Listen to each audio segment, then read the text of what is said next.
काजल, अभी सिंघानिया इंडस्ट्रीज का डाउनफॉल आने वाला है, तो मेरे जाने से क्या रुक जाएगा?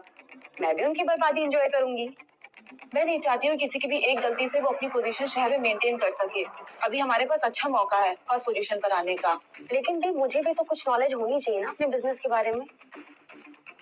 हाँ, एक बार उस पर जीत हासिल कर लेते हैं, फिर मल्होत्रा इंडस्ट्रीज की नई सीईओ मिस काजल मल्होत्रा होंगी। काजल, बेटे डैड के वार्डरोब से सारी फाइल्स ले आओ। ओके। सिंघानिया इंडस्ट्रीज के बारे में मैं कुछ पता करने की कोशिश करूं क्या? उस दिन मॉम की डांट से पेट ना भरा हो, अब तो लंच के टाइम पे आ जाना, साथ बाहर लंच करने चलेंगे। माय डियर वाइफ, आपका आदेश सराखों पर। वैसे इतना बंधन के कहाँ जा रहे हो? वो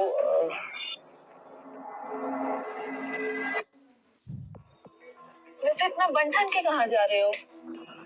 वो एक दोस्त से मिलने। लंगोटिया यार है ना, कल उसका फोन आया था। वो तो कह रहा था अपनी प्यारी वाइफ से मिलवाओ। मैंने मना कर दिया, वो बड़े खानदान से छोटे लोगों से नहीं मिलती। बातों से कुछ बदले बदले लग रहे हो, खुश ज्यादा हो या उदास ज्यादा हो? तुम्हारे साथ उदास होने का तो कारण ही नहीं बनता। बेटा काजल, सलोनी के वरदान के करीब तो नहीं जा रही। ये वरदान जितना शरीफ दिखता है, उससे कहीं शातिर इंसान है। सलोनी को बचा के रखना। गुड मॉर्निंग सलोनी। मैं ये स्पेशल गिफ्ट अपनी स्पेशल लेडी के लिए लेकर आया। देखिए, ये है पिकासो की ओरिजिनल पेंटिंग। वाओ, कहाँ से लाए ये फेक पेंटिंग? क्या बोला? मेरे बड़े बड़े आर्ट डीलर्स के साथ कांटेक्ट पे। ओके सलोनी, ये चोर बाजार में 100-200 रुपए की मिलती है, क्योंकि ओरिजिनल तो फ्रांस के म्यूजियम नेशनल आर्ट गैलरी में ढूंढे गए।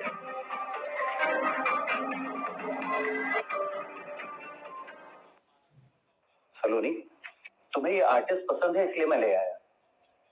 और you know how much I adore you. Business partner है, बिजनेस की बात कीजिए, किसी की जिंदगी में घुसने की कोशिश मत कीजिए, वरना बिजनेस करने लायक भी नहीं छोड़ेंगे। अबे तुम मुझसे बदतमीजी कर रहा है? तेरी क्या औकात है?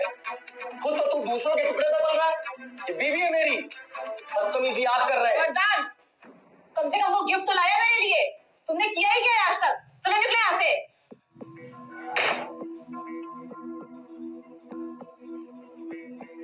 आप सिंघानिया इंडस्ट्रीज के चक्कर में अपना और हमारा दोनों का वक्त बर्बाद कर रही है। विशाल, अगर सिंघानिया इंडस्ट्री से आज भी कांटेक्ट नहीं हुआ ना, तो मैं खुद जाऊंगी संजय सिंघानिया से मिलने। नहीं, जब भी जाएंगे हम साथ में मिलने जाएंगे।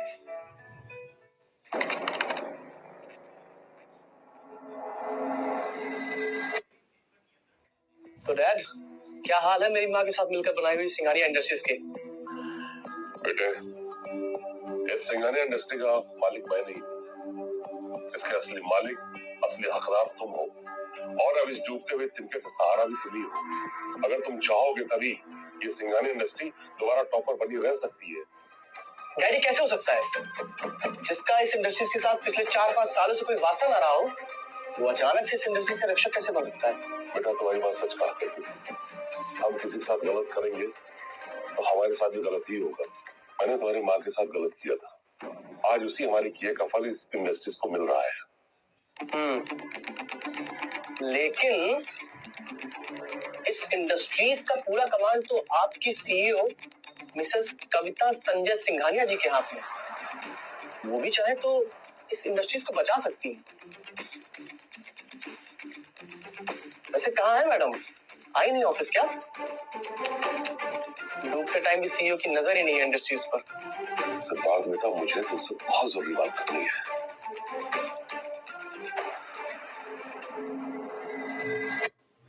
सिद्धार्थ बेटा, मुझे तुमसे बहुत जरूरी बात करनी है।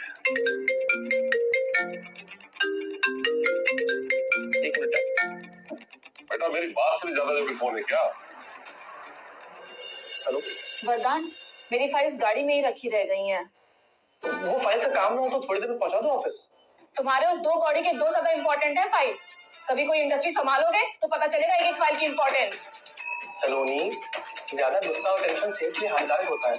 आता हूँ फाइल्स लेकर।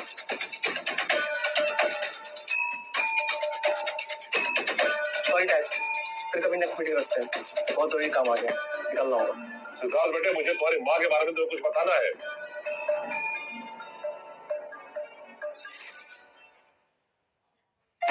माँ के बारे में? जहाँ पिछले 4-5 सालों से माँ के बारे में ना किसी ने कुछ कहा और ना किसी ने कुछ सुना, वहाँ 4 दिन और कोई बात नहीं होगी तो किसी से तो कुछ फर्क नहीं पड़ेगा। फर्क पड़ेगा, सिंघानिया इंडस्ट्रीज पर फर्क पड़ेगा, जिसके असल हकदार तुम हो सिद्धार्थ, और अब तुम अपनी जिम्मेदारी से भाग रहे हो। इस वक्त कौन सी जिम्मेदारी निभाना मेरे लिए इम्पोर्टेंट है वो मुझे अच्छे से मालूम है डैड, और आप जिम्मेदारी की बात नहीं करें तो अच्छा है।